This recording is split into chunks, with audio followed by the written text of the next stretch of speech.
Incas foram os maiores em extensão territorial. Entretanto, foram os menores em duração entre os pré-colombianos. No princípio, os Incas se estabeleceram em Cusco, onde atualmente é o Peru. Após conflitos militares com a vizinhança, passaram a ocupar os locais que atualmente são Peru, Colômbia, Equador, Bolívia, Argentina e Chile.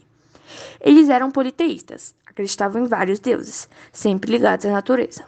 O mais poderoso desses deuses era o deus do sol. Porém, ainda tinha o deus da chuva, do trovão, da lua, do vento, do céu e entre outros. Eles só realizavam sacrifícios humanos nas vésperas de guerra ou em coroação de novos incas. A sociedade inca era dividida em três grupos. Na base, Yonaconas, escravos. No meio, os nobres, membros de famílias. E no topo, os sacerdotes. As populações denominadas pelos incas podiam permanecer com seus governantes, caso concordassem em se submeter ao imperador inca, pagando impostos a ele. O império estava organizado em diversos áreas, que eram pequenas comunidades formadas por laços de parentesco. Caso esses grupos se negassem à submissão, eram transferidos para locais distantes, mas dentro do Império Inca, e normalmente os integrantes de uma mesma família eram separados. A sociedade inca era dividida em três grupos, que se organizavam hierarquicamente formando uma pirâmide. Na base ficavam os escravos, selecionados para proteger seus senhores. Na parte do meio da pirâmide ficavam os nobres, e bem no topo ficavam os imperadores. Os incas tinham a capacidade de desenvolver estradas, sistemas de correios, depósitos de alimentos, armas e roupas para seus funcionários, mas ao contrário dos astecas e maias, não tinham um sistema de escrita. Os quipos eram utilizados para fazer marcações importantes, como o valor de impostos ou o número de pessoas que viviam em determinado território, por exemplo. Mas esse sistema utilizado pelos incas era útil também para deixar registrado contos e histórias.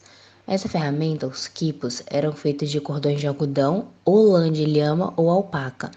Os nós que permitiam essa comunicação entre os incas eram feitos com materiais de diferentes cores, o que diferenciava do que se tratava as contas ali registradas, se era de gado, de pessoas, exército, agricultura, etc. Como os incas não usavam moedas para pagar as coisas, para pagar os tributos que eram devidos aos incas, eles tinham que trabalhar. Era como se fosse uma troca. Esse trabalho era chamado de mita. Neles eles cultivavam amendoim, milho, batata e vários outros. Como eles moravam em uma região montanhosa, os incas precisaram desenvolver técnicas agrícolas para que eles pudessem fazer o melhor cultivo das coisas que eles plantavam.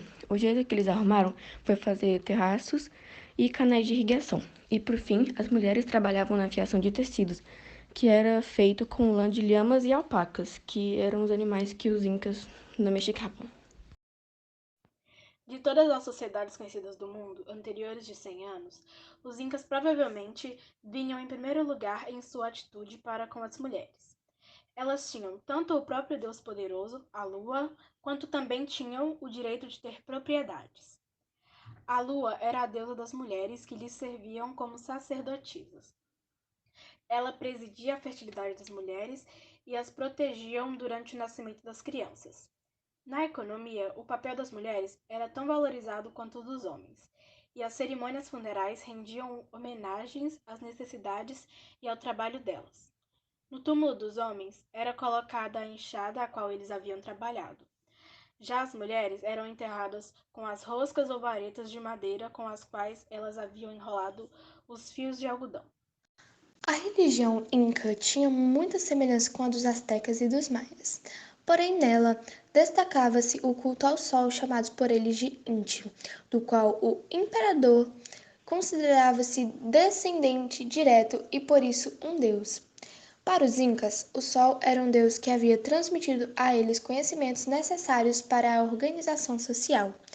Assim, entre os incas, a religiosidade estava relacionada diretamente à sociedade e ao modo de vida que deveriam seguir. Esse povo era politeísta, acreditando em vários deuses, sempre ligados à natureza. O mais poderoso desses deuses era o deus Sol. Os incas raramente realizavam sacrifícios humanos, o que só acontecia às vésperas de uma guerra ou na coroação de um novo inca.